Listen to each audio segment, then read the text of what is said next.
প্রশাসনের মধ্যে আওয়ামী লীগের, ভারতের, মোদীর, দিল্লির যে দালালগুলো আছে, আমাদের এই তাদের কারণে অতিথিদেরকে গ্রেফতার করা হয়। উপদেষ্টাদের মধ্যে যে সুশীলগুলো আছে, যারা মানুষের রক্ত দিচ্ছে, আওয়ামী লীগের ঐতিহ্যকে বেশি পছন্দ করবে, তাদেরকে ধাক্কা দিয়ে উপদেষ্টা পরিষদ থেকে বের করতে হবে।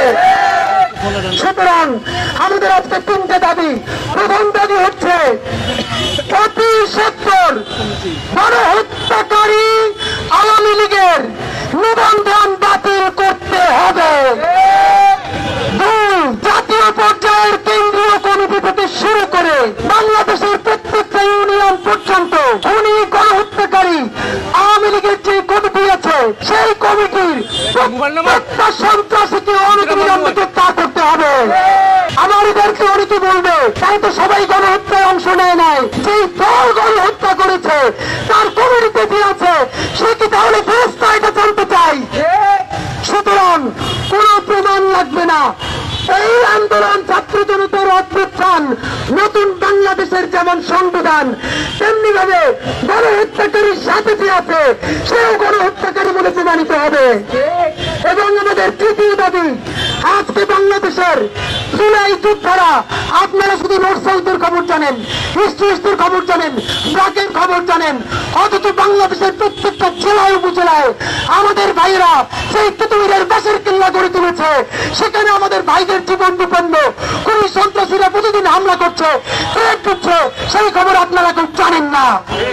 এই আন্দোলন আজকে করার কথা ছিল বিএনপি, এই আন্দোলন করার কথা ছিল জামাতের, খুনি লীগের বিচারের ব্যাপারে এই আন্দোলন করার কথা ছিল সমস্ত রাজনৈতিক দলের। তারা কি করলো?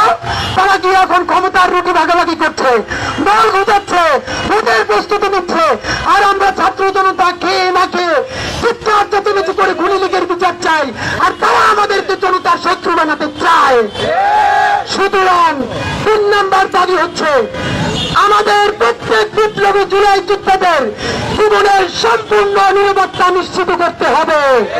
জুলাই বিপ্লবের 5 মাস হয়ে গেছে, যখন আমাদের শুনতে পাওয়ার কথা একটা একটা খুনি লীগ, জঙ্গি লীগ, কসাই লীগের বিচার শুরু হয়েছে, তখন আমরা শুনতে পাচ্ছি আমাদের সহযোদ্ধারা প্রতিদিন মৃত্যুর মুখে পতিত হচ্ছে।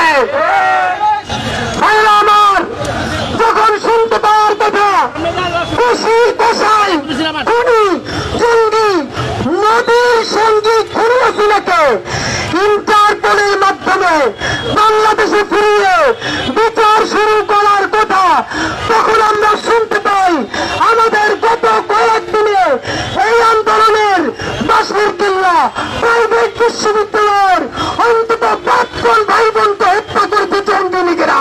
আপনারা জিজ্ঞাসা করবেন তারা তো হত্যা করেছে, তার প্রমাণ কি?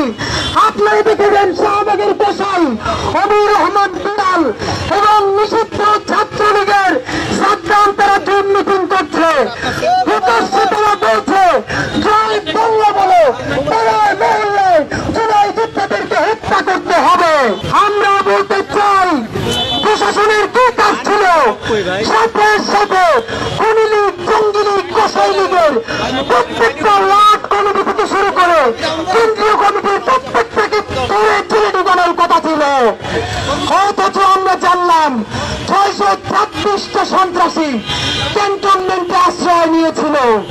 আজকে শুনি 636টা সন্ত্রাসী আর ক্যান্টনমেন্টে নাই। কারো কাছে জিজ্ঞেস করবো না, ডক্টর ইউনূস সাহেবের কাছে জিজ্ঞেস করতে চাই, আজকে আপনাকে বলতে হবে ক্যান্টনমেন্ট থেকে 636টা খুনিকে ফেলে দিয়েছে কে, আপনাকে বলতে হবে। আমরা লজ্জায় মরে যাই।